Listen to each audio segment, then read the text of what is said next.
Welcome, everybody, to the True Believers podcast here on the Fandom Podcast Network. Of course, this is a podcast on the Fandom Podcast Network where we discuss everything that is happening in the MCU.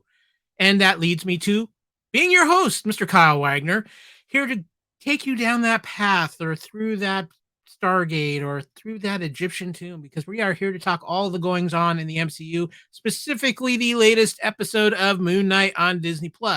However, to do that, I need a few avatars in my life to help me cover all that's going on. The first is, of course, my brother from another mother, maybe the index figure of Khonshu, Mr. Kevin Reitzel. I want to apologize for the mess that I made in the loo. You would not believe how many times a day we actually hear that around the Fandom Podcast Network from Mr. Reitzel. No idea. Are you What's ready up, to talk buddy? some Moon Knight? Yes, I'm ready to talk some Moon Knight. Are you following your particular path of justice? We'll see. This whole Avatar thing, I'm still getting used to it. We'll see how it goes. Yeah. But I know someone. Somebody who hold on. I know someone that is willing to be the fist of justice and take out some punishment on people that deserve to have it happen to them. I always kind of more envisioned him as the big toe of justice. The big toe of justice, true. Yeah, big toe. That would be, of course, our good friend and Moon Knight expert, Mr. Cat Ceder. What's up, guys? Thanks for inviting me. Great to be here again, man. He's getting too comfortable. He's getting used to the abuse. I'm enjoying it, man. Yes. This is number, I think, 5 for me total with you guys. I'm loving it. Oh well, we like having you around. Of course, this is True Believers, and we discuss MCU. Just a reminder to check out our Facebook page for True Believers, where we keep you updated on all the MCU happenings. Real quick, we don't have really any MCU news, guys, but I don't know if any of you have seen this on social media. James Gunn has been talking a lot about the Guardians of the Galaxy Christmas special he's working on, holiday special, and he's saying things that he says there will be more cameos in that than there ever has been in a Marvel production. Do we believe Mr. Gunn? I do believe him, and I just hope that he's not Kevin Feige and he says stuff like, "Oh, and this is going to change the whole direction of whatever phase I last talked about," and it's like, But yeah, I'm actually excited about that. But Kyle and Kat, I want you to answer that, but I do want to tease something after Kat answers. Kat, do you believe Mr. Gunn? I do, but that's going to be a hard thing to do with so many characters and so many people. It's got to be like 5 hours long. It's going to be a long Christmas special. If you come in and just make your scene and get out, that should be fine. So, I think that'll be fun. Okay, maybe we'll go 4 hours then. Guys, did you know about the last... I'm sorry, go ahead, Kyle. I was just going to say, come on, if he can work a Peacemaker cameo in there, then we all win. Yeah, that'd be awesome. You had something you wanted to say, Kevin? Oh, okay. I didn't know if you were done there. So, yeah. Yes, I do. I don't know if you guys know this or not, but the last time that we recorded, I believe a Marvel-esque movie came out that not a lot of people saw. Yeah, you might have. Actually, no, I'm not. I'm going to stop you there for a minute because it did make $39 million in its opening weekend. Domestic? Yeah, domestic. Did any of you see Morbius? Cat shakes his head. Not yet. Kyle's like, you know who you're talking to during tax season, right? I will see it eventually, but probably like on Tuesday when it's cheap and discounted at the theater. Gotcha. Yeah, I saw it. I saw it on opening weekend and stuff. So so yeah, Kyle, I guess you want to ask a question. Well, yeah, you mentioned something about a cure for insomnia. I will admit I took a nap sometime during the beginning and the middle of the movie. I'm not sure how long the nap was, but I still got the gist of what was happening. that bad, huh? It's okay. Let me just say this real quick. Honestly, it wasn't that bad. Okay, it just you felt like there was a lot of tinkering that was done in the time it was probably supposed to come out, like 2 or 3 years ago, and the pandemic and the changes in the MCU and stuff. And I know Jared Leto is hit or miss with some people. I thought he was fine in this one. I actually was very invested in like the first half hour of the film with all the setup and the backstory and the flashback and all that kind of stuff. And then it just kind of started to fall apart. Matt Smith was probably one of the best parts about the film. But my biggest issue was the facial transformations were all digital. They should have just done makeup. There's guys like, that Nicotero guy from Walking Dead and people like that they could have hired to done really cool like real makeup, and I think it would have been a lot better. And you know how I feel about nighttime shoots and CG and stuff. There was a little bit of that as well. And then spoiler alert. Anybody? Spoiler alert. Everyone okay with that? Spoiler. Yeah, alert? that's fine with this movie. I don't think there's anything. I was going to talk spoiled, but I was going to talk about the two end credit scenes that included Michael Keaton's character. What was his real name? Not the Vulture, but what's his real name? Adrian Toomes. Toomes. They show him. They first of all show the crack in the sky that was done. That looked like it was during what happened when No Way Home Spider-Man and Doctor Strange took him out of that MCU and then took him into the Sonyverse / Venomverse, and he went into the jail there, but they couldn't hold him there because he didn't do any crimes there, so they let him free. And so that explains that now Sony's like making their own sandbox to where now we can put Spider-Man and Toomes in our own Sonyverse because we took him out of the Marvel MCU. And then they also took Venom from the films as well, the Marvel films. So they can but they did leave a little thing there and into Spider-Man there for him to stay in, part of him to stay in the MCU. But it was just basically let you know that Sony is making their own sandbox that they can play in, but still kind of jump out of it and then mess with the MCU a little bit. And then at the end or the mid-credit scene, you see the Vulture coming up to Morbius going, basically, I'm paraphrasing, says, "Hey, we need to work together here." And then Morbius goes, "Intriguing." So you don't know if like he's going to like do this whole Sinister Six thing and be evil now when he was kind of good in the film. So yeah, anyway. I'm fine with probably never seeing it again unless there's a movie or something that says you really need to pay attention to several parts of Morbius to really get this. Then I might go back and watch it. So you're never going to see it again. Yeah, it's kind of like, I'll tell you right now, it's better than Eternals, in my opinion. I would rather see Morbius than Eternals, but that's where I stand. But it's not ready to wear movie quality where you just walk out. You're talking about the 90s film Pret-a-Porter that you and I went to with free tickets, and yet we still walked out? Yeah, no, it's not that bad. You, me, and several other people, but yeah, it was terrible. No, it's not that bad. Okay. Anyway, that's my take. So I just want to throw this in here because unless Sony has plans to do a third Andrew Garfield Spider-Man film or somehow incorporate Andrew Garfield into something, I'm to the point where I'm like, Sony needs to have a couple things tanked, so they are willing to give up the Spider-Man license completely to Marvel, because Venom, I think the first Venom film was fun and actually a better hit than anything goes. I have my reservations about the second Venom film and Morbius, and the fact that the next movie they're trying to do is Kraven the Hunter. It's looking ugly for the Sony for side. For you audio listeners, Cat just did a face palm. An epic face palm, mind you. So Sony just needs to stop. Period. Stop making movies. Give everything to MCU. Let them do it because they're so much better. Yeah, they want a piece of that money being attached to it. So that's not going to happen. Give them a percentage. Let them have their percentage. Whatever.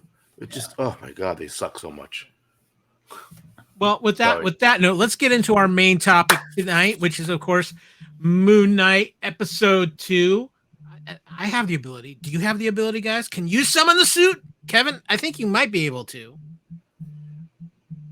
Well, sure. Do we have spoilers, though? Well, We will here in a second, but before we get started, Kevin, I thought you would like to explain to our wonderful listeners the way we do things. We have phases, not segments. Phase 1, we got our plot description, first reactions, and cast comments. Phase 2, a little bit of trivia. Then we're going to dive into the plot analysis in Phase 3 and ties to the MCU and comics. That's where we're going to dive deep into the show. And in Phase 4, we have our episode final thoughts and some predictions for next week, if any. All right. So, Kyle, what do we got? Well, before we got anything, we got to do a little bit of this.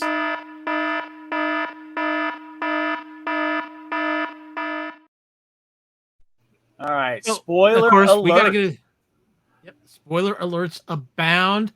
And also, Kevin, have you hit all your collectibles this week? Have you hit all your collectibles this week?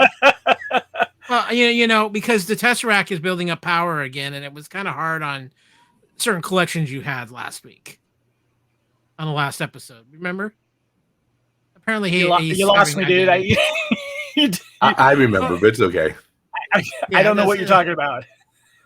Well, because see, every time the Tesseract builds up energy, we've got to shift into a phase. He still lost. And a certain collection of Kevin's just bit the dust again. The laser disc collection got melted once again, as like last week, except I might have misnamed it a little bit. Yeah, Kyle, you got to give me a heads up. I didn't know. I didn't get it. Sorry. Maybe we should go over that in the pre-show. I don't know. I try to throw in some randomness. I forget Kevin is older than me. What do you say? Plus, he might be a little distracted. What do you say we hit Phase 1, our plot description? All right. Absolutely. Take it over. All right. After being fired for seemingly damaging the museum, Grant uses the key card to find a storage facility containing the scarab. Grant's reflection reveals that he is Mark Spector, another identity living in Grant's body, an American mercenary and current avatar for the Egyptian moon god Khonshu. Spectre tries to convince Grant to let him resume control of their body, but Grant refuses and flees. He's confronted by Layla, Spectre's wife, who is unaware of Grant's existence before being arrested by police officers working for Harrow. Harrow reveals that he was Khonshu's previous avatar until he chose to follow Amit instead, and that he seeks the scarab to find her tomb and resurrect her so she can purge humanity of evil. Layla rescues Grant, but Harrow summons another jackal monster to pursue them. Grant manages to summon a magical suit similar to Spectre's and fights the jackal, but is overpowered and eventually allows Spectre to take control.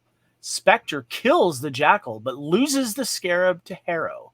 Khonshu angrily confronts Spectre, who promises to find Amit's tomb before Harrow does. Khonshu threatens to claim Layla as his next avatar should Spectre fail before sending him to Egypt. Grant now helplessly trapped within his own mind. All right, guys, let's get some first reactions. Kyle, let's start with you. Hey, I found it very interesting that there's a little bit more Stephen Grant than I thought there was going to be in this episode. I think it's set up for some interesting things that might be coming just based off of what I've seen from trailers. I'll, of course, love the Mr. Knight suit. I'm not quite sure how I feel about Stephen Grant making it his version of Moon Knight per se, but I thought that was a lot of fun. I think we got a little bit more into Harrow and what he's got going on, and I think it's a lot more interesting. I don't know if he's actually a former Fist of Khonshu or not, or if he's playing up a game a little bit there, because that was not something that character was in the comics. So I'm curious to see how they're going with that. And then the whole Layla thing, I got to go lean with Kat here a little bit. Is she replacing Marlene, or is this just a whole new character for the show? So I liked it, but I do have lots of questions. Well, we're going to get into that suit discussion a little bit later in the show, so let's save that. But Kat, what were your first reactions? I thought it was a great episode. Good build-up. Like Kyle and I said last week, I think she's going to be a Marlene character, just another name. The Mr. Knight was great.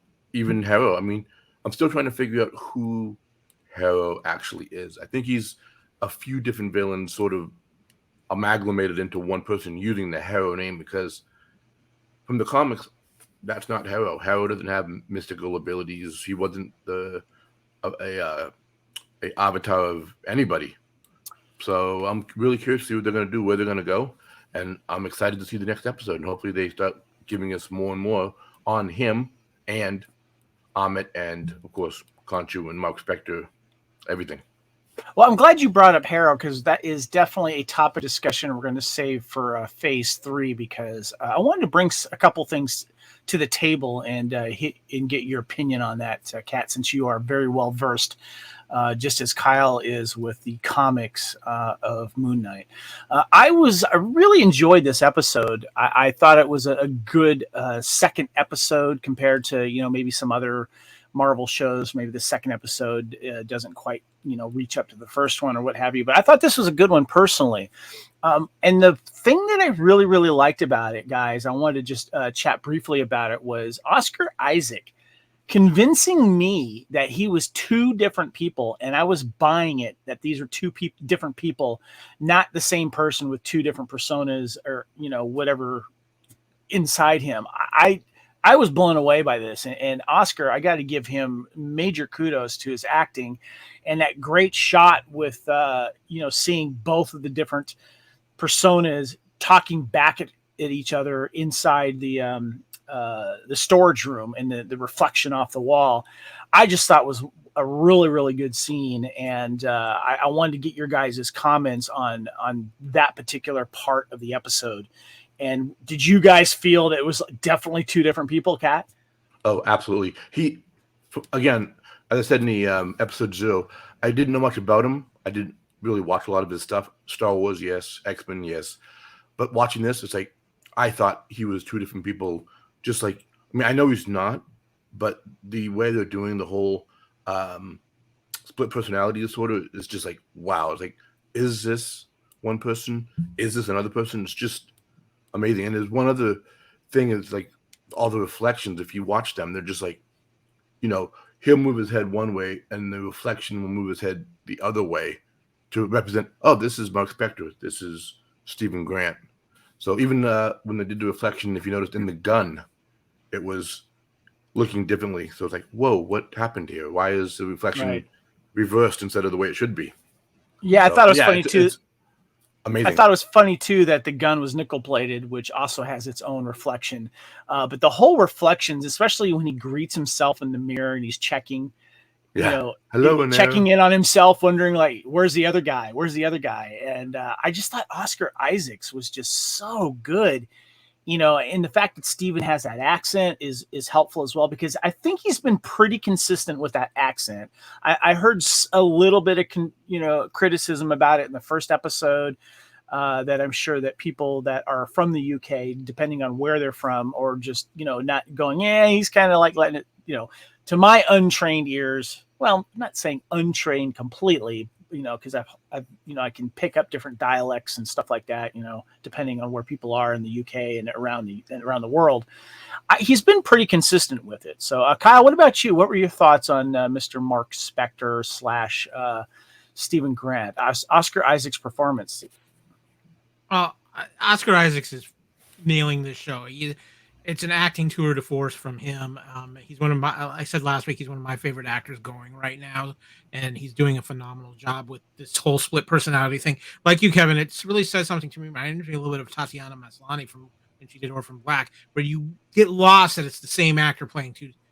It's the same actor, but two different characters. You kind of think, oh, it's two different actors at one point. Right. He's doing it so phenomenally well.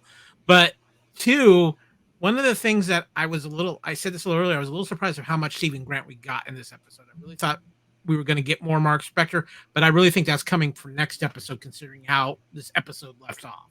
Mm-hmm. True. And we'll get into that discussion a little bit more. But as I always like to do, I always like to pull a review of the recent episode of the Marvel show that we're watching. And I always like to hit Den of Geek there. And our friend Kirsten Howard always does great reviews. And she put up an article on Den of Geek called Moon Knight episode 2 allows Arthur Harrow to monologue a little about his evil plan while Steven discovers that he too can summon the suit. Kinda. Is Mark Spector just imagining all this? It's been a question that the Marvel Comics have waltzed with before. And episode 2 of Moon Knight, Summon the Suit, also decides it's a fair game via his alternate identity. As such, we join Stephen Grant after his encounter with the Jackal while he attempts to figure out how much of the horrifying experience was caught on camera. The answer is none. Bar Stephen pelting it about the museum with a wind up of his arse. But at the end of the footage, we see Mark giving the camera a surly look, and Stephen is understandably upset. She goes on and says, anyhow, Harrow wants to use the scarab to find Amit's tomb and free her. Yikes. But Stephen thinks his vision of the world purged of potential evildoers is deeply flawed, and he's right. Luckily, Layla arrives and distracts Harrow with the scarab before he can mess with Stephen's head any further, and he responds by summoning another jackal from the underworld. Get a new shtick. Harrow jackals are played out by now, my dude. And by the way, the reference to Stephen not liking the vision of him purging potential evildoers. Minority Report, anyone?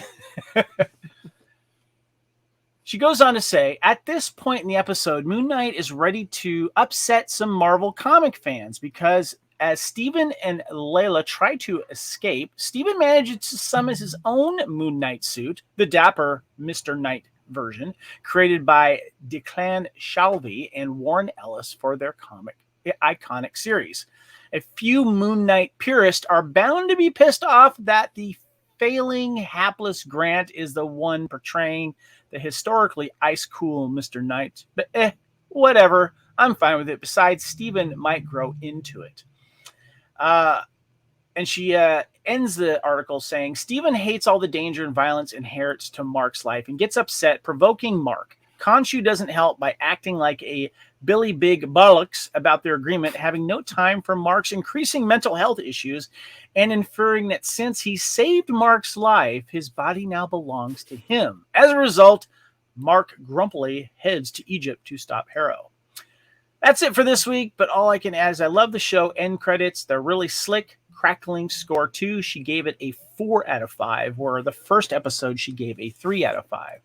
So the point I would like to jump on here, guys, and I'm going to direct this to you first, Kat, is how she refers to some Marvel comic fans, and you kind of alluded to it a little bit earlier there, Kyle, that they might be upset that the Moon Knight suit gets summoned by the kind of nerdy Steven guy as opposed to this kind of really slick guy. Kat, I saw you on social media post a picture of the Mr. Knight suit, so I had to assume you at least liked the look of it. How did you feel about this Steven actually summoning it? Loved it.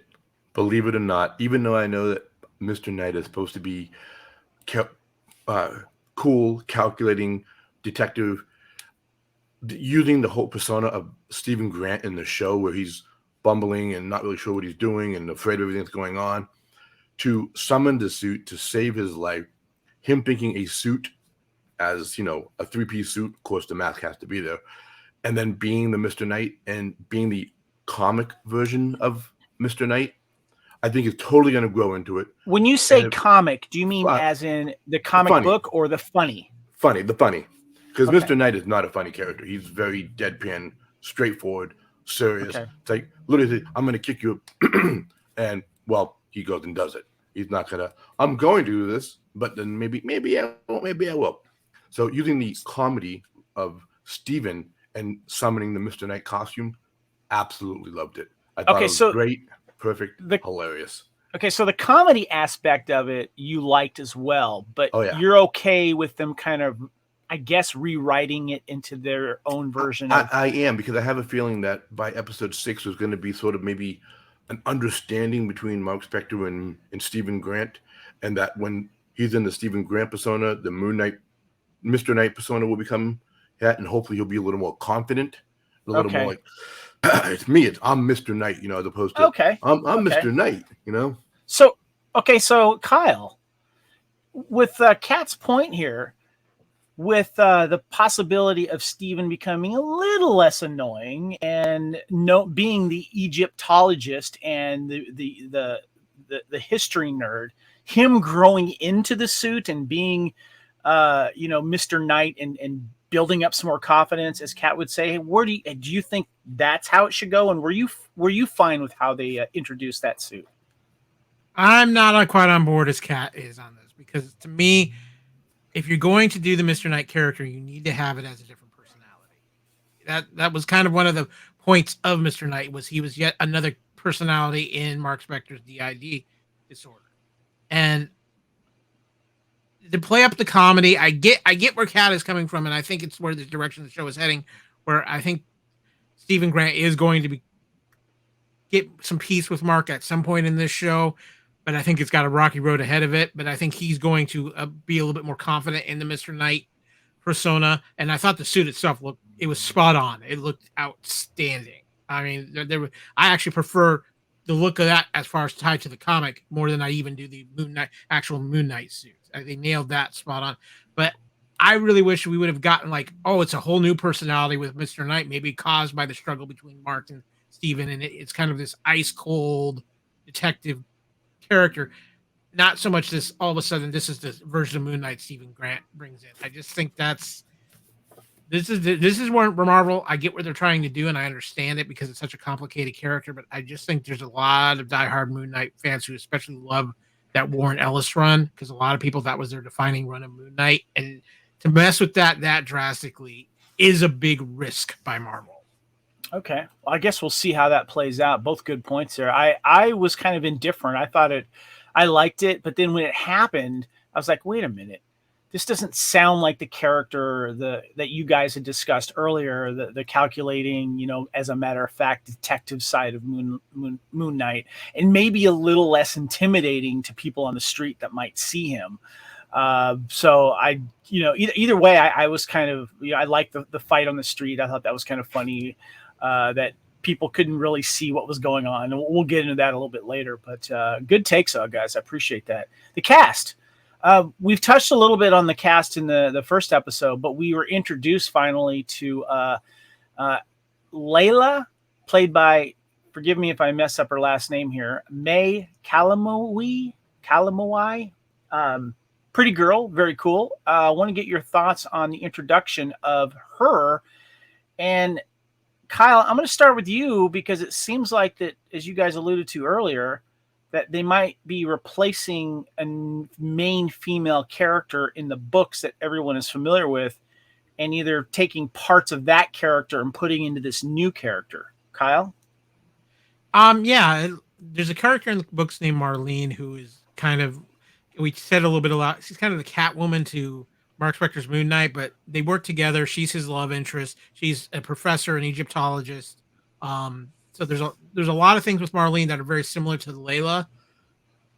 What I'm finding interesting about this is, I think this is the first Marvel show that's really taking a lot of creative advantage of not being completely having ties to the comics. It seems like they're really working to kind of, we've got the threads there, but we're doing our own thing here. And it really feels that way with Moon Knight. I want to ask both of you guys something real quick while we're talking about the cast, because I want to talk about Khonshu for just a minute, and it's more of a technical issue. Did you guys have a hard time? Did it feel like his voice was kind of a weird sounding, almost like echoey kind of thing, and it was that hard to make out sometimes? Or was it maybe just me with when the streaming when I was watching it? Real quick, I didn't really. Of course, I had subtitles playing, so I read the subtitles while they're saying it, so I didn't notice that right away. What about you, Kat? I didn't notice anything at all. It sounded clear to me, and I listened to it on a headset while I'm watching it on TV. Okay. So. It could have just been that my streaming was not working quite up to par there, but I was just curious about that. But yeah, I'm very curious with the Layla character. I like the direction they're going with it. I do like what F. Murray Abraham is doing with Khonshu too. Right. I think there's some interesting aspects there, and Ethan Hawke is making Arthur Harrow very intriguing. Let me put it that way. Kat, your thoughts? Kat, your thoughts on May as Layla? I think she's doing a great job, and like Kyle said, she's the Marlene that we know, and hoping she stays just in that same kind of character, Egyptologist. I like the fact that she knew already about Mark being Moon Knight. So that was kind of cool because she didn't find out in the comics until much later. But hopefully we'll continue seeing more of her and doing what she's doing and make it just the Marlene, but Layla. I thought she was good. I liked her being introduced, and I like the scene when she goes back to the, I guess, Steven's room. Oh, the flat, yeah. Yeah, or flat, and I guess she hadn't seen that before, so I thought that was kind of interesting because she's like looking at the leg clamp, going, "What's going on here?" Thought that was kind of funny. I thought she was good, and I was kind of surprised that she knew about Mark as well. So I guess that's good that there's a history there, and the rest of the episodes are going to find out more about their history and their relationship and such like that. So definitely. Well, we got a little bit of trivia here, not much. You guys may remember the scene where he is taken to his locker. Well, there was a QR code right next to the locker opening in the latch. And when Steve and Mark is shown their storage locker, the number 43 is next to a prominent scannable QR code that links to a readable comic featuring Moon Knight on the Marvel website. And I actually did that with my phone. When I heard about this, I hit pause and I stuck my phone up there. I hit the QR code, took me straight to Marvel Comics Digital Online, where you'll have to pay some money to get some stuff. But apparently, I think you can preview something for limited time, but it's they try to get you type of thing and get you to buy stuff. But it was a pretty cool marketing technique, Kyle. I just got to say, if you haven't tried the Marvel Unlimited app, it's worth every penny. The library of Marvel comics on the Marvel Unlimited app is amazing. I mean, we're talking all the Spider-Man issues, all X-Men, everything. Do they have G.I. Joe? Hit the archives. No, they do not have G.I. Joe, but that's because of a rights issue, unfortunately. If I remember last, G.I. Joe said Marvel next to it when I bought number 1 off the stands at 7-Eleven back in 1982. I have one thing to add to that also. I don't know if you guys recognize, obviously you mentioned the number 43. Do you know if that references by any chance in the comics? Kevin? No. Kyle? Refresh my memory. The number 43. We're saying refresh our memory. Oh, it is the last issue of Werewolf by Night was number 43. Right. That's right. That's when the series ended. Which is Kevin never read it, so. Yeah, I wouldn't have gotten that. There. Yeah, no, I guess I'm a nerd. I just thought it was cool. I mean, that might not be the reason why they used 43, but I just thought that might have been like, hey, maybe they're referencing the last issue. I'm going to horribly mispronounce this, not on purpose. I'm going to give it a shot, but I'm digging the music, and the song played at the end of episode 2 is El Malouk with Ahmed Saeed featuring Zenba and Double Juice. There, I said it. Clean up when you're done. Say it, don't spray it. All right, guys. Coming up after the break, we got our plot analysis, ties to the MCU, our deep discussion, and then we'll close out with our final thoughts, next week's predictions. But Kyle, what are we going to do? We're going to take a little break, right? Yeah, we're going to take a little break and tell you what else is happening around the Fandom Podcast Network. Thank you for listening. We hope you're enjoying this podcast. We'd like to continue to feed your ears by inviting you to listen to these other great shows on the Fandom Podcast Network. It starts with our flagship show, Culture Clash, discussing the latest in entertainment pop culture. Bloody Kings, Immortals Take Notice, our show covering the entire Highlander universe. Couch Potato Theaters, where we celebrate our favorite movies. Time Warp, the Fandom Flashback podcast discussing a year in movies and our favorite retro movie and TV pop culture topics. Good Evening, discussing all things Alfred Hitchcock. Union Federation, our Star Trek and Orville show. Hair Metal, the 80s and early 90s rock metal podcast. Type 40, our show covering the time-traveling Doctor Who universe with host Dan Hadley. Lethal Mullet, an 80s and 90s action film podcast with host Adam P. O'Brien. Also check out the Lethal Mullet Network for more great podcasts. What a Piece of Junk, a Star Wars podcast with hosts Scott, Derek, and Nathan. Making Treks, a Star Trek podcast, a deep dive into the final frontier with host Mark Newbold and Adam P. O'Brien.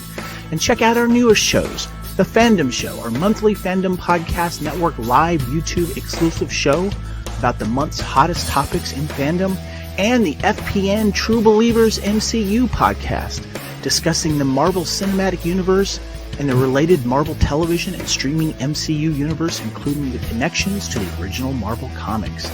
You can find the Fandom Podcast Network on several platforms. Please subscribe to the Fandom Podcast Network YouTube channel to receive notifications of new podcast episodes and live events. You can enjoy all of the Fandom Podcast Network audio podcasts on our master feed at fpnet.podbean.com. The Fandom Podcast Network is on all major podcast platforms, including Apple Podcast and iTunes. You can find the Fandom Podcast Network on Facebook. You can email us at fandompodcastnetwork@gmail.com. You can also find the Fandom Podcast Network on Instagram at Fandom Podcast Network and on Twitter at FanPod Network. Thank you for listening, and remember, respect others and enjoy your fandom.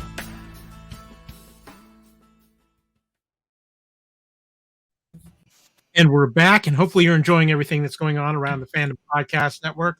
It is time to shift into our next group of phases. So I feel the Tesseract energy building up. Let's give it a little bit of a...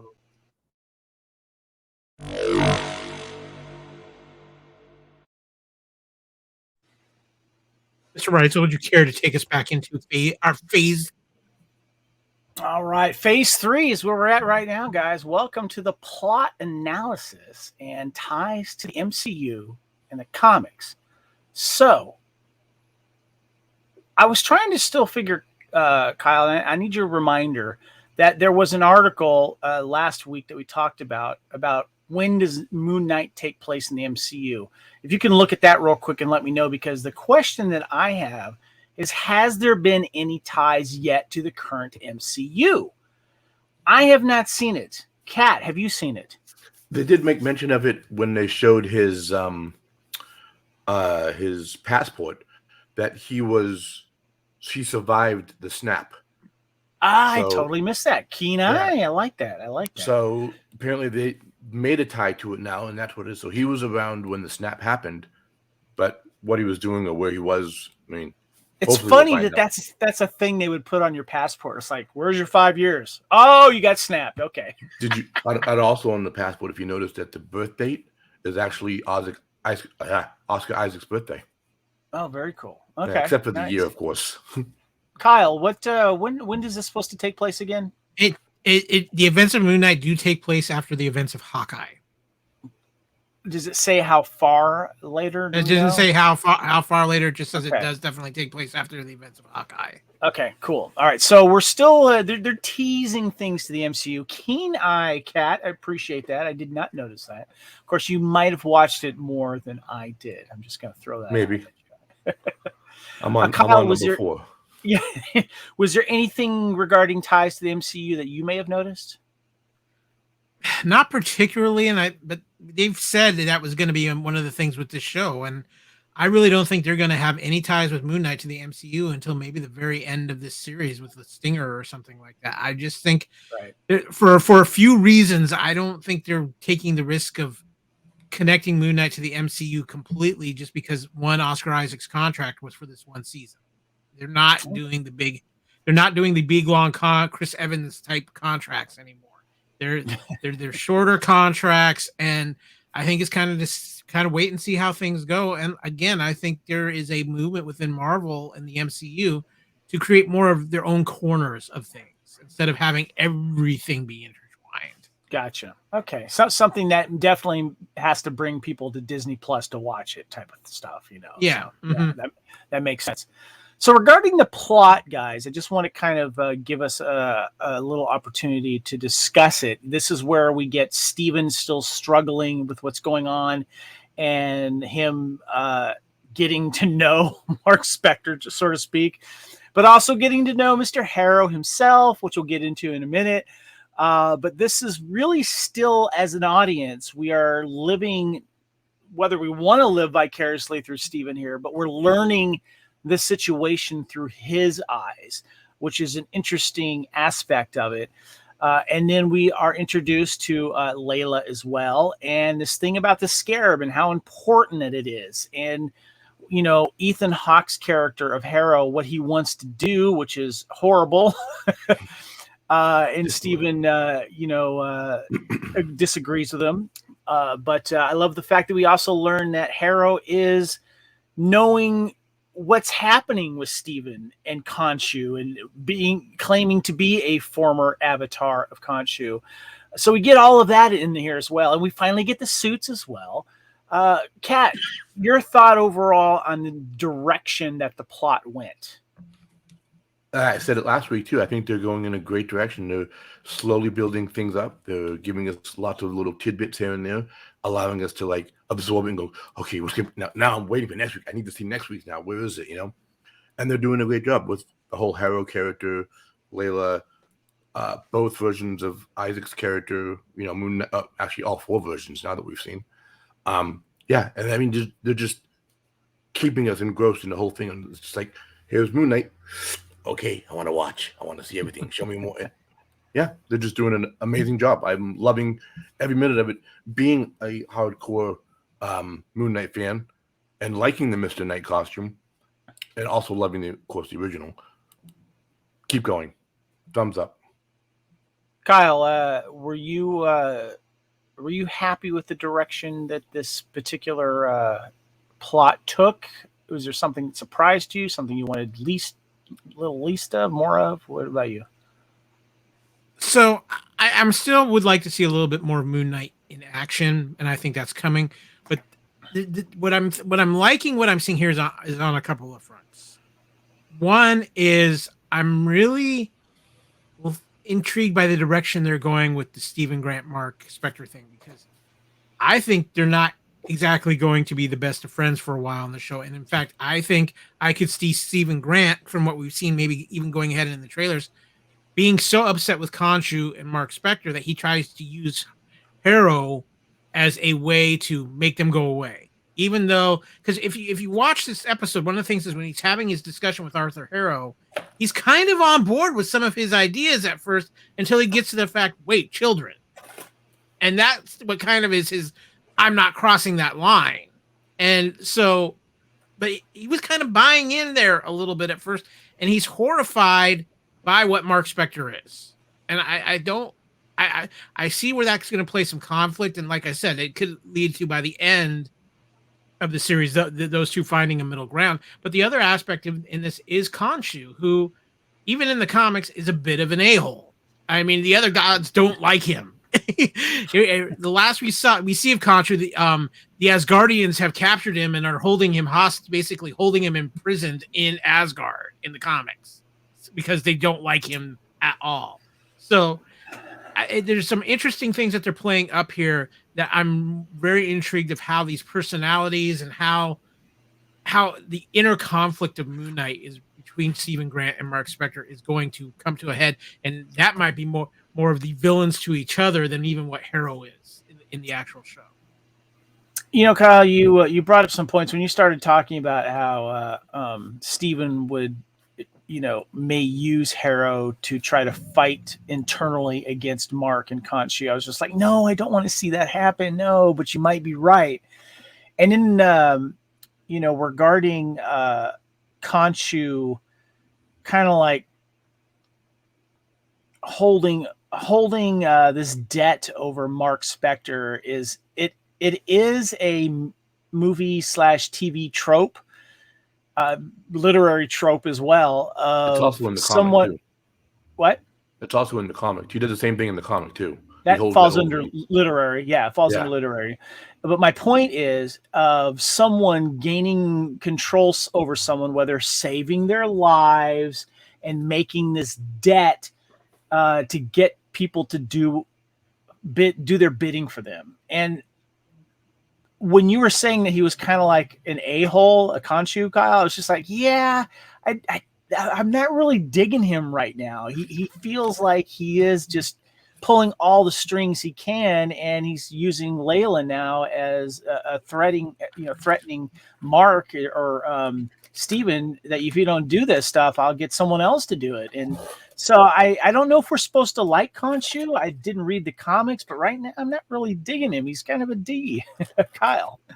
Well, and you just mentioned it, but that's a great point that he's using Layla as, oh, she's my next choice to be my fist, and Mark really doesn't want that at all. And so I think that's even more of holding the debt over him is is that he's using the fact he's using Layla against Mark.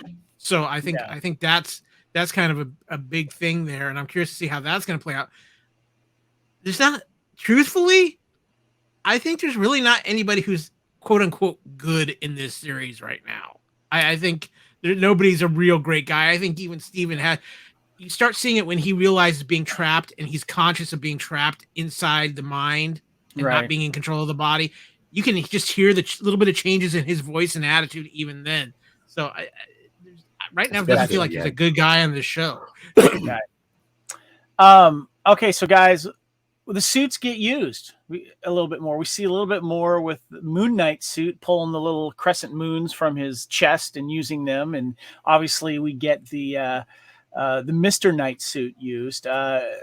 Cat, you must have been excited about that part. I was. I loved it. I especially loved when Conch was telling him to summon the suit and do the suit, and you see him land, and I have to go there. The first thing I thought of was Deadpool.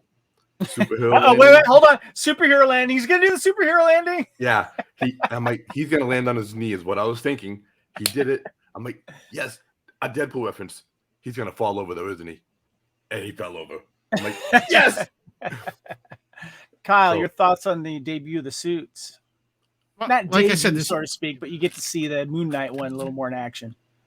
Like I said, the Mr. Knight suit itself looked 100% comic accurate, and yeah, the regular Moon Knight suit, I'm liking what they're doing with it because that was a hard suit to try and pull off, and I like where he's pulling the crescent blades from in that, and how they're working the cape with him and his movements, I think was very cool. So yeah, as far as how they're handling the suits themselves, they're doing a phenomenal job there. Gotcha. Okay, guys, let's have a discussion. The villain discussion. Ethan Hawke as Arthur Harrow. We get some really good scenes between Harrow and Steven. And of course, Harrow does his monologuing, but he does it in kind of a cool, collective way while Steven is being, yelled at by Khonshu. And Khonshu's like, break his windpipe, But I want to ask you guys, because what I learned from the last episode that you and I were talking, I think it was you, Kat, saying that he's kind of like this minor villain here. But Ethan Hawke, literally is killing it here, doing a great job. His inspiration is David Koresh, apparently, and we talked about that in some trivia. And he's creepy, he's powerful. It seems like that they're taking parts from other villains and just giving Ethan Hawke the big villain role here and calling him Arthur Harrow. Are you cool with that? Does it bug you a little bit? They didn't choose someone else and do their own interpretation, Kat? Yeah, I would like to have seen, Bushman as the villain. That would have been my personal choice because that's like one of his main villains. It's basically how he started his whole career as Moon Knight. Arthur Harrow, like you said, is a very minor. I think he appeared in like 1 or 2 issues, and that's it. And he's never been seen again. The fact that they used the name is like, whoa, that's like, let me stick my hand in a bag and find the name. Oh, this one looks good. We'll use that name, kind of idea. And then giving him all these mystical kind of property kind of powers from the cane and being Amit's avatar, as we led to believe right now. They're doing a good job. I like what they're doing with them. I would like to have seen someone more villain related to Moon Knight, but for, again, TV, movies, and giving us someone that's out of the blue and making him something he wasn't, I like it. Gotcha.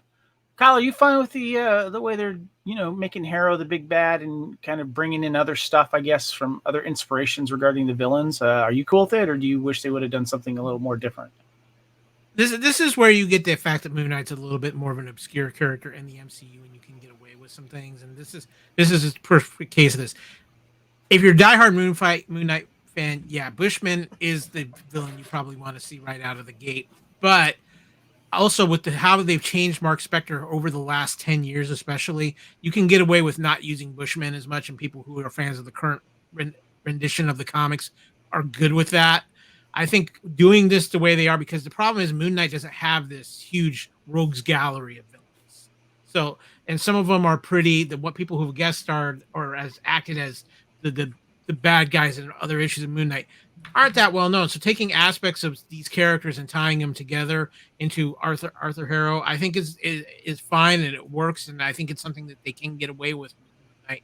And it's something I'm curious to see as they start doing some of the more obscure characters in the MCU, of like we have Miss Marvel coming up. I'm not saying she's obscure, but a lot of people don't know the whole deal going on with there.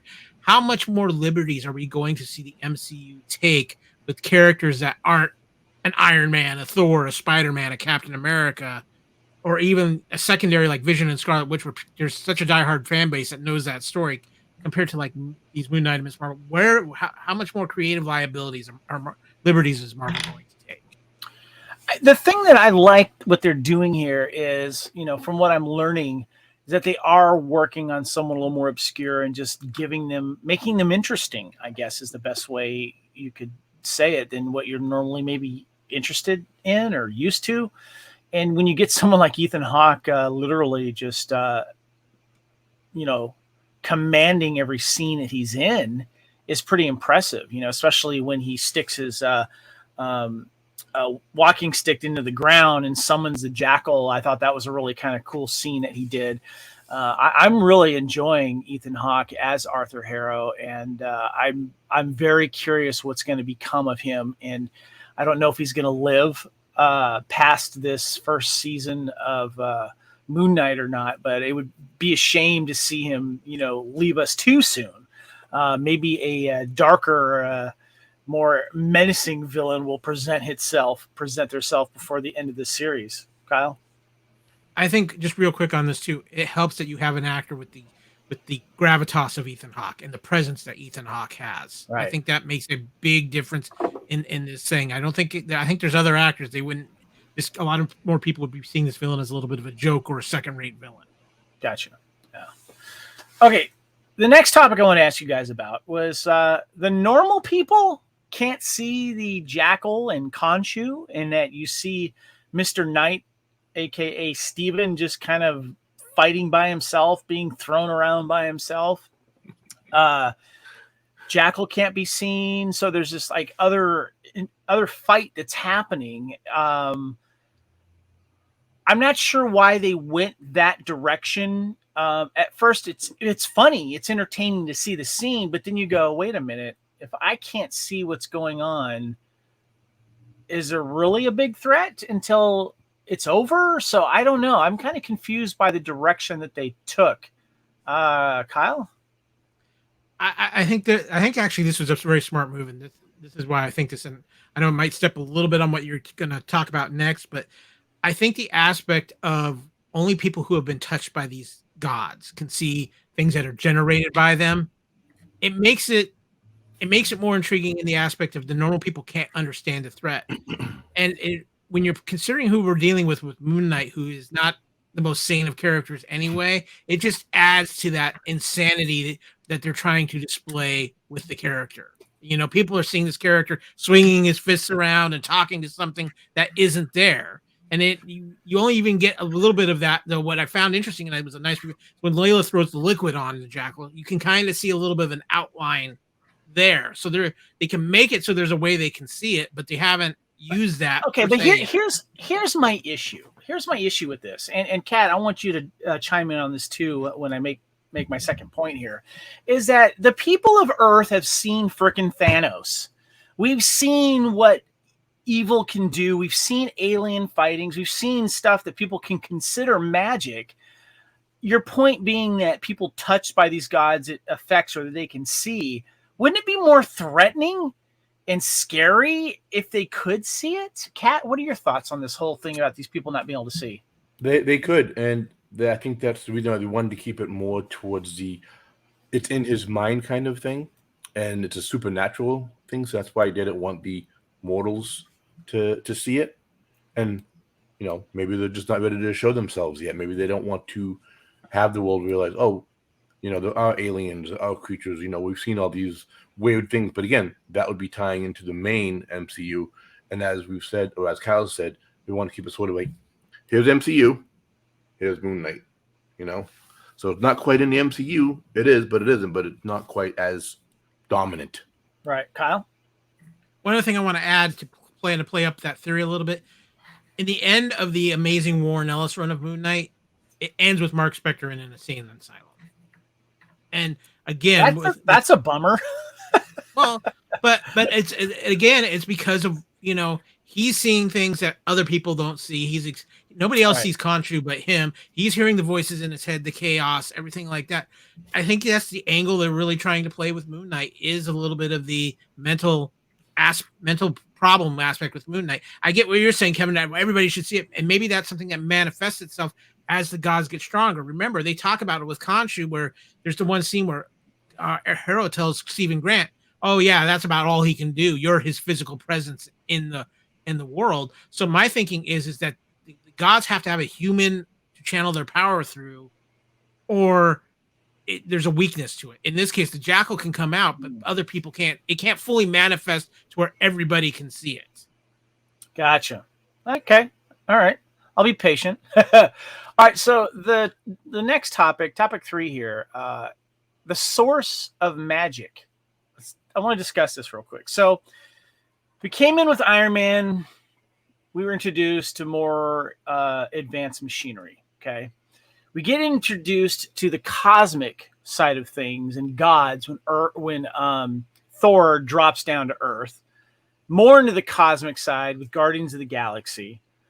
Then when it comes to, then we get more like, powers, hands blasting things and stuff like that. That kind of falls into the cosmic super powery type thing.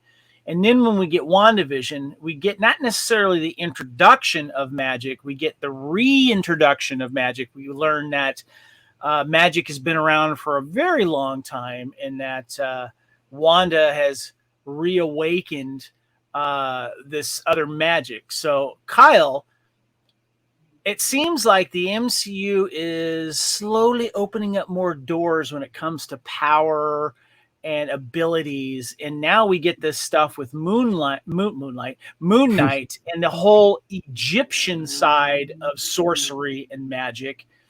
And I bring this up because this whole thing with Doctor Strange and the Multiverse of Madness coming out, and what we were teased to in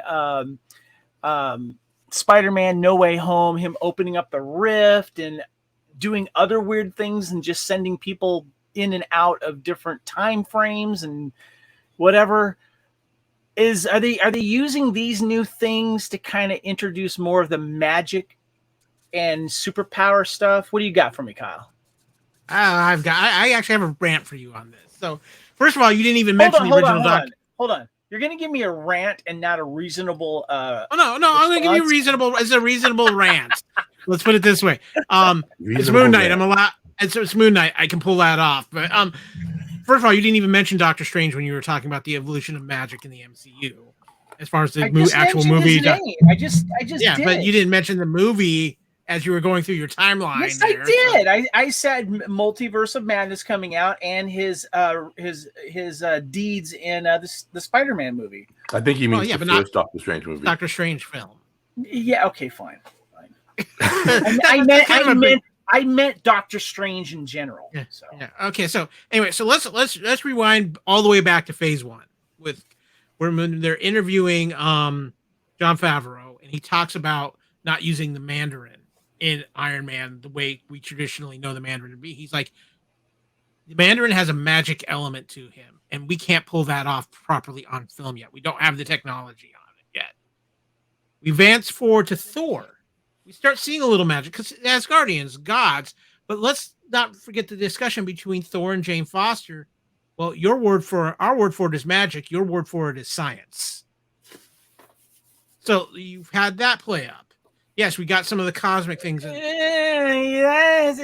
kind of a gray area there. They didn't really go into stuff there. I mean, this is freaking magic. Come on. Let me finish my point here before you start going. So we go through a lot of cosmic things as, again, the MCU is growing. Then they bring in Doctor Strange and start bringing in more of true magic into it. And we start learning about some of the mystical objects outside of what we've seen with the Asgardians, And then we get into Spider-Man No Way Home. And we see him with Doctor Strange really, I think, for the first time doing magic that's outside of like a cosmic level. These are more just spells that he's trying to pull off. You look back at a lot of stuff he did in the original Doctor Strange thing. It was a universal cosmic kind of level thing with the whole mirror reflection universe he would put them in.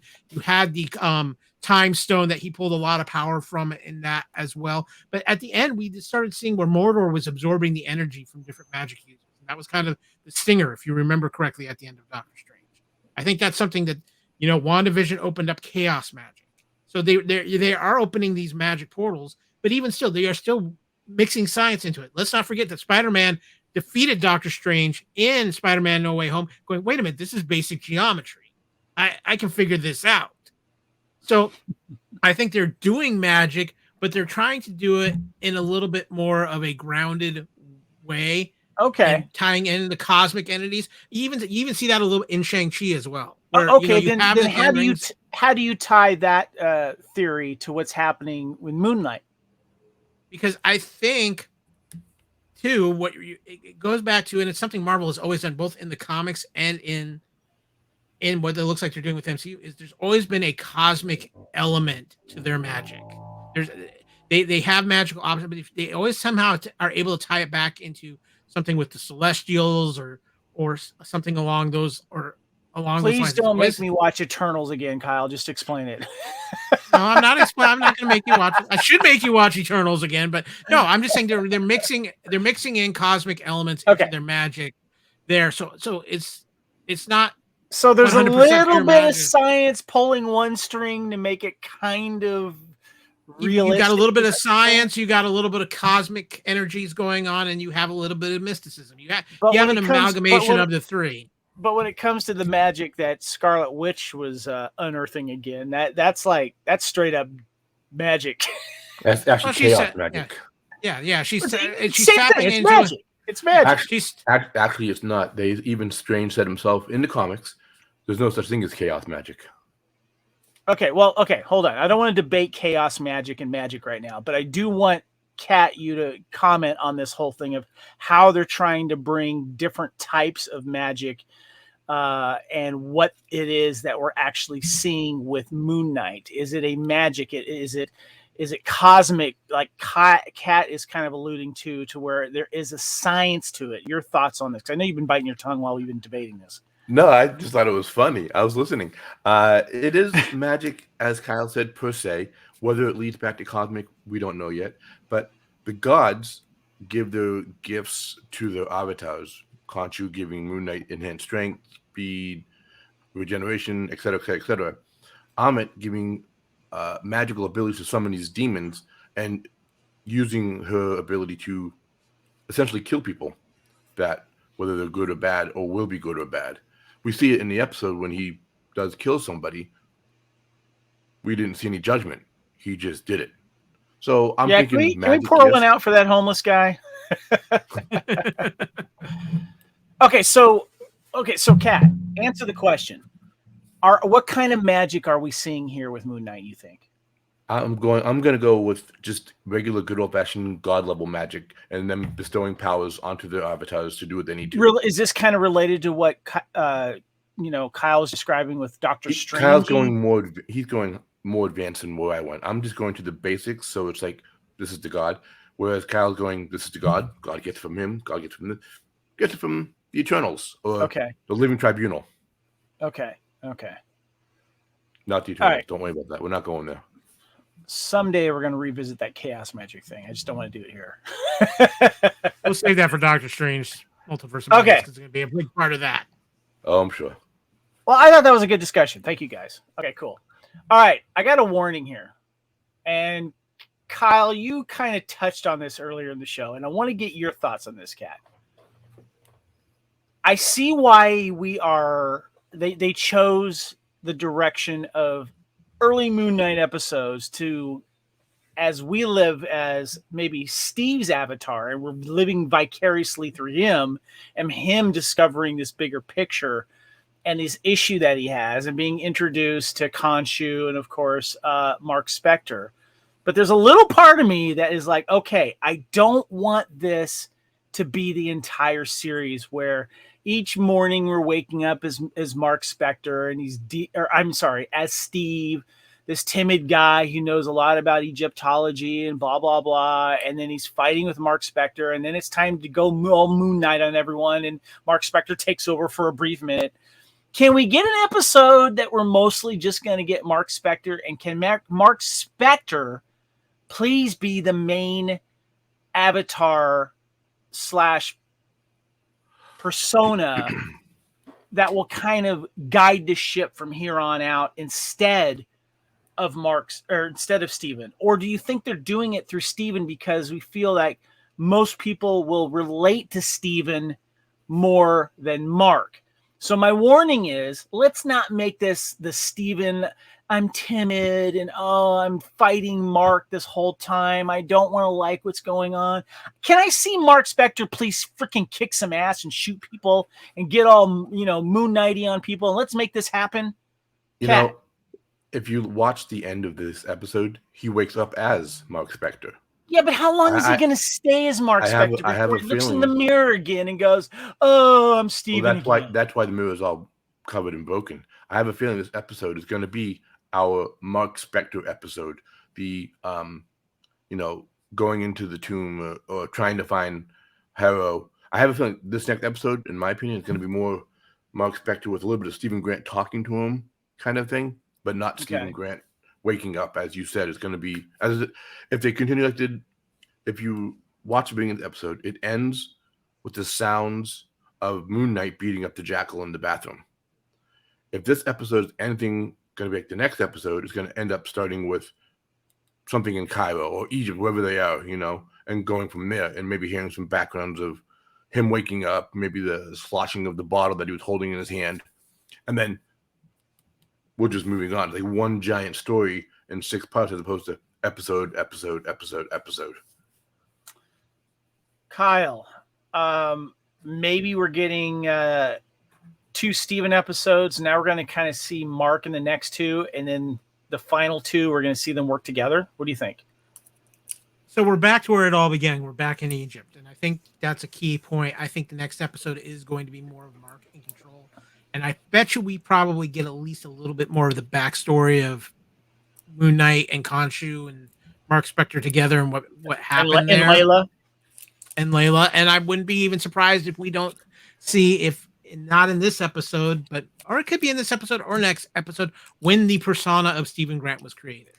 And I'm very curious to see where they're going with this, because there is, again, going back to the current rendition of Moon Knight, they have played it up that Mark Spector always had this identity disorder, and that's how Khonshu was able to take advantage, make Spector his fist, and really be able to manipulate Spector using that. And they even hint at it a little bit in this episode. Arthur Harrow says, "Oh, he's so broken. That's why Khonshu's already exerting so much control on him."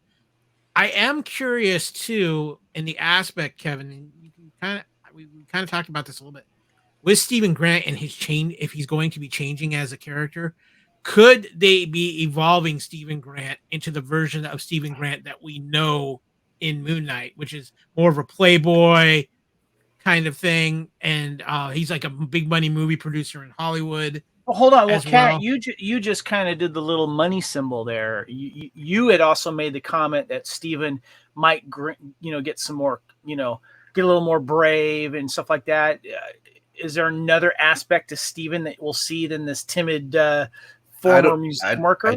I don't think we will. We might. The way it's going now, I don't think so, because in the comics, Stephen Grant's a billionaire.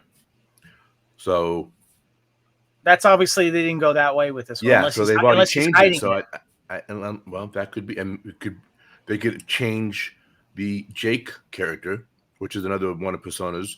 Is that the cabbie guy, the cab driver guy? Yeah. Okay. And can I throw out Oh yeah, sorry, the Kyle. Go ahead.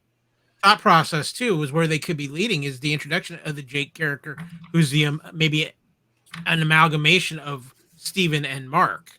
That would be cool. So I think there's a lot of interesting possibilities here, but Kevin, I do think that the next episode, Mark Spector is much more in control in the situation being in Egypt, and because I'm betting being well, I also do think maybe being closer to where Khonshu is kind of based out of, and more closer ties to his magic might give Khonshu the more control over keeping Steven in check while they're being in Egypt and letting Mark be able to run the show. So the trick is not to look at any mirrors for Mark. That's basically it. Well, I wanted to give the floor to you guys before we head out on phase 4. If there's any other topics that you wanted to bring up, Kat, is there anything else that you wanted to just There was one other hidden thing that I noticed. I don't know if you guys saw it or not, but when they show the top of the bus, they have 3 letters and 2 numbers. It was WBN32 for another reference. Again, which I think they're going to reference it in every episode, it seems like, which is also Werewolf by Night number 32. Yeah. So they did it twice now. I wonder if they're going to do that for all 6 episodes of some way of putting in a WBN 32 or just a 32. But I'm hoping that also next episode we see Frenchie. We might see him in a flashback, maybe. Who is Frenchie? Kyle was talking about Duchamp. Oh, okay. The kind of Whistler character that Blade has, that type of guy. Yeah. More like Alfred Pennyworth the Batman, but yeah. Just to throw this out, guys, too, we still have a major character from the series we haven't seen yet, and that's the character of Midnight, which is, of course, played by the actor who passed away in the skiing accident. Right. Okay. So we still have that floating out there as well. Is it possible, since we have a tease of Blade coming in back into the MCU proper anyway, and this Werewolf by Night introduction of Moon Knight and seeing these references, Kat, is it possible that this werewolf character could make an appearance in Moon Knight? I was talking to a buddy of mine about this exact same thing last night. I have a sneaky suspicion that episode 6, an end credit scene may appear. And my guess is we're going to hear the Blade character talking again. They'll pan around to Werewolf by Night talking to him about some greater evil, Dracula or something like that. And then they'll pan around one more time to like an open door or a window, and Moon Knight will drop in. And that could potentially lead us into what I'm hoping, please, Midnight Suns. I've heard a lot. I've heard a lot of speculation about what end credit scenes we'll see at the end of episode 6. I have no idea what's believable, Kyle. I think there is definitely a possibility of some kind of end credit scene with Jack Russell, who is Werewolf by Night, where we might see him in his human form and a mention of him. Again, I'm going to go back to the fact that Marvel has been saying they have plans for a Halloween special this year, and that Werewolf by Night is going to be a big part of that Halloween special. I'm sorry, what? Who, what? What special? Marvel is planning a Halloween special this year, and that they are going to introduce the Werewolf by Night character in that Halloween special. So I'm on to something here. Okay. All right. Interesting. By the way, Jack Russell, this guy who is the werewolf, right? Mm-hmm. He's also the lead singer of Great White. So there we go. Cool. You mentioned about any spoilers or news coming up that we didn't talk about. I forgot to mention, I just read an article that Daredevil, Charlie Cox, will be in full costume in She-Hulk. So I've heard that rumor as well. I'm hoping nothing that's confirmed on that yet. Yeah, that's been kind of roaming around. That'd be cool. Yeah, nice. But they're also talking about going on full on whole new Daredevil season or series too. So. Yeah, as long as Charlie Cox is doing it. Oh yeah, it's Charlie Cox and D'Onofrio. So yeah. All right, guys. Kyle, we got another phase coming up. We got our final phase. Okay, we got our final phase. Tesseract's glowing. Cover your heads, gentlemen, because I'm going to let loose a little energy.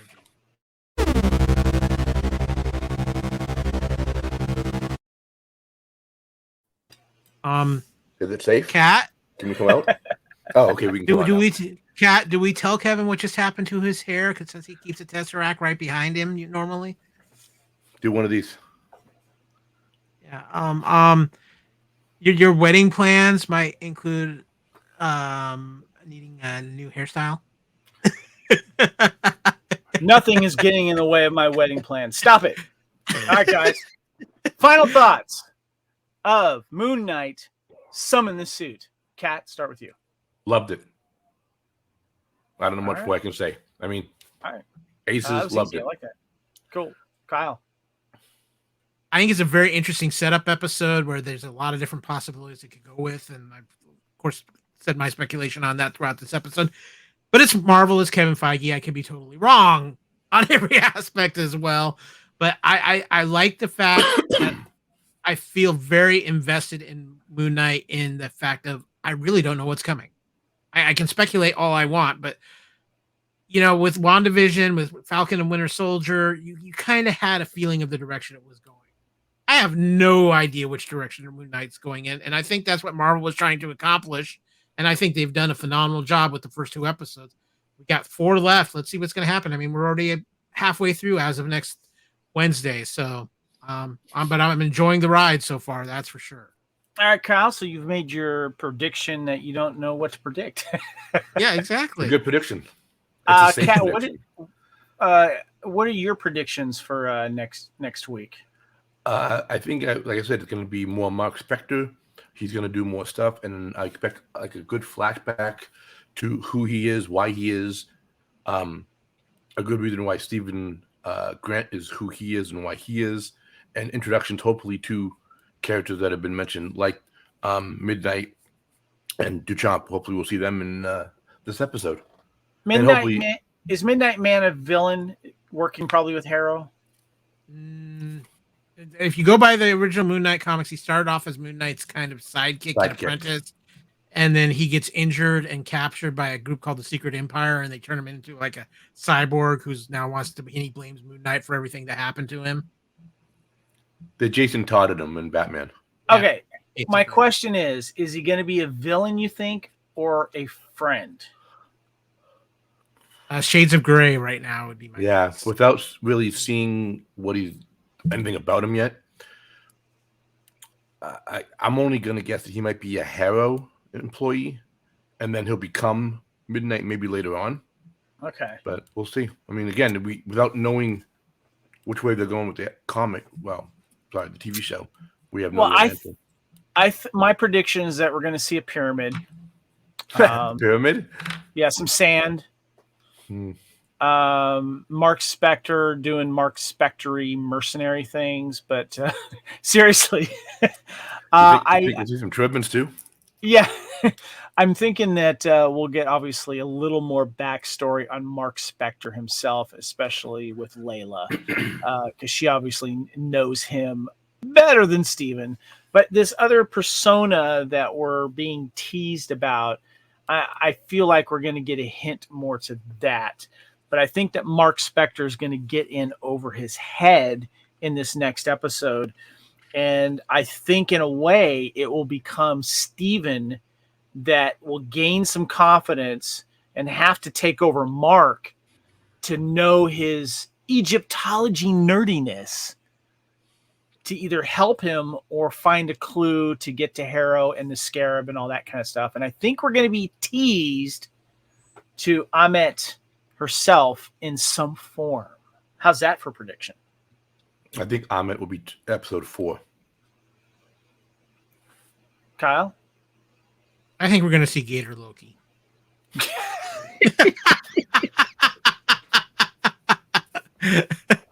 Kyle? Loki saw. Yeah. No, I think I agree with Kat. I think we're an episode really away from Amet really seeing, and we might get a little more. I think we're going to get a little bit more backstory on the gods in this next episode. Though I think that we're going to get a little more explanation of that. We will see. Mm-hmm. All right, we will. Take us out. With that, it's time to close out this great episode of True Believers. Of course, like I said earlier, check out our Facebook group where we keep you updated on all the great things going on in the MCU. Of course, you can find us on YouTube, subscribe to the Fandom Podcast Network, and share and give us a like. You can also find our master feed for all of our audio podcasts on fpnet.podbean.com. You can also use the Podbean app or all your major podcast catchers out there as well. You can email us at fandompodcastnetwork@gmail.com. Find us on Instagram at Fandom Podcast Network. You can find us on Twitter at FanPod Network. You can find me as Moondoggy, for those of you who have listened to the FPN net for a while, because it's in bad shape right now. On Twitter at AKyleW or on Instagram at AKyleFandom. Kevin, where can people find you on social media? Of course, you can find me in that True Believers Facebook group. Please head on over there. But you can find me on Twitter and Instagram at Spartan_Phoenix. And of course, you can find me on Facebook. And Kat, people can find you at Grant Lockie on Twitter, right? Sure. Yeah, absolutely. Or at Static Cat 1, that works too. Yeah, that's probably a better option there. Of course, to visit our TeePublic store for all the great gear of all the great shows of the Fandom Podcast Network, including True Believers gear. Go to teepublic.com, search for the Fandom Podcast Network or the title of your favorite show here on the network. Of course, we do love those reviews as well, whether it's on iTunes or Spotify. We love those 5-star reviews, but you know what? We love the feedback in general as we try to make better podcasts to feed your ears. Mr. Reitzel, I have Excelsior points for you this week. Didn't I bank some last time? I can't remember. You banked. So this week, though, I'm awarding you 2 Excelsior points. Just for some great general knowledge. So I think I got 5 now. I think Wait. 5, and I think. Hold on. Great general knowledge of just reading. Sorry. Hey. Ouch. No. We are a reading rainbow around here. So just not. With that, Kevin, yeah, I the bank is telling me I have to award you your Excelsior points this week. I will take it. I'll take it and run. What do I got? You have got a invisible jackal, but on the good side, it is litterbox trained. Is it also trained? Like, can I sick it on people that make fun of me? You might need some Egyptian artifacts to do that, so you might want to start. I'll work on that part, but it is trainable, right? Cool. Kevin, you are going to be in Vegas, and there is a tower. There is an Egyptian tower there. There we go. Yeah. There you go. Exactly. There you go. With that, be careful. Well, don't trust the cat. But with that, we're going to close out this episode. As always, Excelsior to all you wonderful true believers out there, and as we like to say around here, make ours Marvel.